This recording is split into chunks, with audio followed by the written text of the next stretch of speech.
Hi everyone. आज date है 30 सितंबर 2022 और आज की मेरी डेवलपमेंट। सबसे पहले नॉलेज की वीडियो में मैंने जेम्स बॉन्ड की पर्सनैलिटी के कुछ वीडियोस देखे कि जो बॉडी लैंग्वेज होता है जेम्स बॉन्ड का वो कैसा है, कैसे वैसे हम बिहेव करें, बात करें, कौन कौन सी चीज़ें हैं जिन्हें अवॉइड करें। फिर मैंने मेंटल हेल्थ में स्माइल किया और सोशलाइजिंग किया, तो वो भी स्टेबल है। आज इंटर्न का फोर्थ डे था, तो वो भी ठीक गया मेरा। और एक्सेल वगैरह पे काम करते हैं तो एक्सेल की स्किल अभी बढ़ रही है मेरी, और टेक्निकल स्किल्स भी बहुत फ्लुएंट हो रही है। टाइपिंग ये वो मोबाइल में और कंप्यूटर से, लैपटॉप से, क्रॉस प्लेटफॉर्म में भी स्किल्स इम्प्रूव हो रही है। फिर ऑफ़िस चेंज, हाँ, तो आज हमारा इस वाले ऑफ़िस का आखिरी दिन था। अब हमारा ऑफ़िस चेंज हो रहा है। अब ऑफ़िस चेंज हो रहा है तो वो 3 किलोमीटर और शायद दूर है या पास है, तो वो देखना होगा। और इससे अच्छा है या इससे इसके जैसा है या इससे ख़राब है, ये भी देखना होगा, क्योंकि कल वो नए वाले ऑफ़िस का पहला दिन होगा। ऑफ़िस चेंज कर रहे हैं लोग। फिर अभी जो क्लास है, हाँ, तो कल सैटरडे है, तो सैटरडे को मेरी क्लास भी है और ऑफ़िस भी है। तो अब मेरे को इसका देखना होगा, क्योंकि मैं केवल अब संडे वाली क्लास ही अटेंड कर पाऊँगा, इसका मतलब है ना। और आ, और ये देखना था कि हाँ, कल जो हमारा ऑफ़िस रहता है उसमें लेज़ी डे होता है, यानी कल जो लोग आते हैं वो केवल ऐसे सोशलाइजिंग वगैरह करने आते हैं। और हफ्ते का कोई काम छूट गया हो या मंडे से कोई काम प्लान करना हो तो वो करने आते हैं। कुछ ज़्यादा कोई काम नहीं करता है कल के दिन, बट फिर भी आते हैं। अब धीरे धीरे हम हमारे ऑफ़िस में ऐसा करिकुलम बैठाएंगे कि हम 5 दिन अच्छे से काम करेंगे, फिर 2 दिन कॉर्पोरेट वाला वही एमएनसी वाला पैटर्न फॉलो किया जाएगा। वो जो भी सीनियर्स होंगे वो ऐसा रूल प्रोसेस करेंगे। बट फ़िलहाल के लिए अभी ये वाला है, 6 डेज़ वर्किंग और 6th डे थोड़ा लेज़ी डे होता है। और भी आज, हाँ, तो एक ये हो रहा है कि मैं अपनी टीम के अंदर तो सोशलाइज़ कर लेता हूँ, अच्छे से बात वगैरह कर लेता हूँ, लेकिन मेरी टीम से भी बाहर भी लोग हैं। वो मुझे ऐसे देखते हैं कि हाँ, इंटरेस्टेड इस टाइप से, बट बात नहीं मैं बात नहीं कर पाता। कहने का मतलब मुझे ऐसा लगता है कि उन्हें डिस्टर्ब नहीं करना चाहिए और उन्हें भी ऐसा लगता है कि मुझे डिस्टर्ब नहीं करना चाहिए। बट हाँ, टीम में वो अपनी टीम में बहुत अच्छे से बात करते हैं और मैं अपनी टीम से अच्छे से बात करता हूँ। तो मैं देखता भी हूँ कौन सी क्या क्या टीम है, सुनता भी हूँ किनके क्या क्या काम है। तो मैं बहुत सारे काम समझ रहा हूँ, सीख रहा हूँ कि अच्छा ऐसे ऐसे भी काम होते हैं, इनकी इस काम की ये वैल्यू होती है। बट जो बिल्कुल बहुत ही कोर टेक्निकल में भी इंटर्न कर रहे हैं उनकी भी स्टाइपेंड सेम है मेरे जैसी।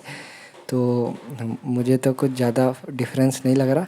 और मुझे बस इस वाली चीज़ में ये बेनिफिट हो रहा है कि मैं बात करना बहुत अच्छे से सीख रहा हूँ, लोग के प्रॉब्लम समझना सीख रहा हूँ। इंग्लिश और हिंदी में बहुत अच्छे से इमोशन एक्सप्रेस करना, समझना, उनके ब्रेन को समझ पाना, कन्वर्सेशन, ये मेरी बहुत पॉलिश हो रही है अच्छे से। तो ये 3 महीने मुझे कैसे भी आराम से इसमें निकालना है। और संडे सैटरडे या जो भी मिलता है मुझे टाइम, जहाँ भी मुझे फ्री टाइम मिलता है, मुझे एक्सेल, सीक्वल और एक पावर बीआई सीख लेना है, डेटा विजुअलाइजेशन। बस फिर मैं इसी कंपनी में अप्लाई कर सकता हूँ या किसी भी अच्छी कंपनी में भी इंटरव्यू वगैरह दे सकता हूँ, और वहाँ मेरे हाई चांसेस हैं अच्छे पैकेजेस में। और कोर टेक्निकल डोमेन में अभी मेरा टेक्निकल और थोड़ा ऐसे ही ऑपरेशंस वाला डोमेन है, टेक्निकल के साथ ऑपरेशंस, तो मैं कोर टेक्निकल्स में ऐसे जा सकता हूँ, है ना। और फिर टेक्निकल के जाने के बाद फिर मेरी एक दो चीज़ें और हैं, अगर मैं वो ऐड कर दूँगा तो मेरी स्किल बहुत इम्प्रूव हो जाएगी। बट एज़ ऑफ़ नाउ मैं यही काम करूँगा 3 महीने के अकॉर्डिंग। आज 4th डे कंप्लीट है, कल 5th डे है।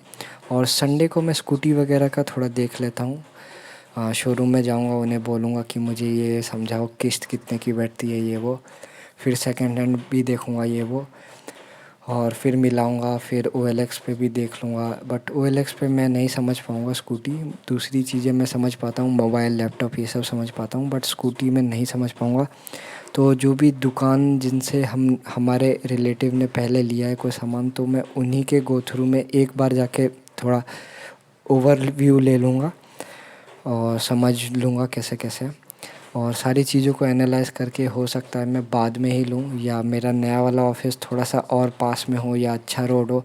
तो आज तो मैं साइकिल से गया था ऑफ़िस, तो ठीक ही था, बट आते टाइम थोड़ा दिक्कत ट्रैफ़िक जैसा हो जाता है, तो थोड़ा रूट उल्टा पड़ता है आते टाइम, तो कुछ थोड़ा-सा आते टाइम, बट जाने के टाइम ठीक था, बिल्कुल ठीक था। बट फिर भी मुझे लगता है एक स्कूटी ले लेने से ठीक है, उतना मैं अफ़ोर्ड कर सकता हूँ, स्टाइपेंड वगैरह से पेट्रोल वगैरह आराम से आ जाएगा, पैसे भी बच जाएंगे थोड़े खाने-पीने के, तो चल जाएगा अभी। तो स्कूटी लिया जा सकता है किस्त पे, तो स्कूटी का हम देखते हैं कोई ना कुछ जुगाड़। और सेकंड हैंड पुरानी एकदम स्कूटी मैं नहीं लेना चाह रहा, क्योंकि कोई इशू आ सकता है उसमें, है ना? और पेट्रोल का माइलेज भी थोड़ा कम होता है। अभी जो नए आ रहे हैं वो ज़्यादा एफिशिएंट हैं, और रीसेल वैल्यू भी उनकी रहेगी, और किस्त पे लूँगा तो मुझे कुछ ज़्यादा इशू नहीं रहेगा, है ना? तो इस वजह से मुझे नए का भी अच्छा ही पोटेंशियल दिखता है, ऑल्दो प्राइस ज़्यादा है। और इलेक्ट्रिक वाला मैं नहीं लेना चाह रहा, क्योंकि चार्जिंग का इशू आएगा मेरे को यहाँ पे। और कहीं भी अगर मैं जाऊँगा थोड़ा बहुत, तो फिर वहाँ चार्ज करो ये वो, तो थोड़ा अभी मैं पेट्रोल का ही लेने की सोच रहा हूँ। तो यही है मेरी developments. Thank you, have a nice day.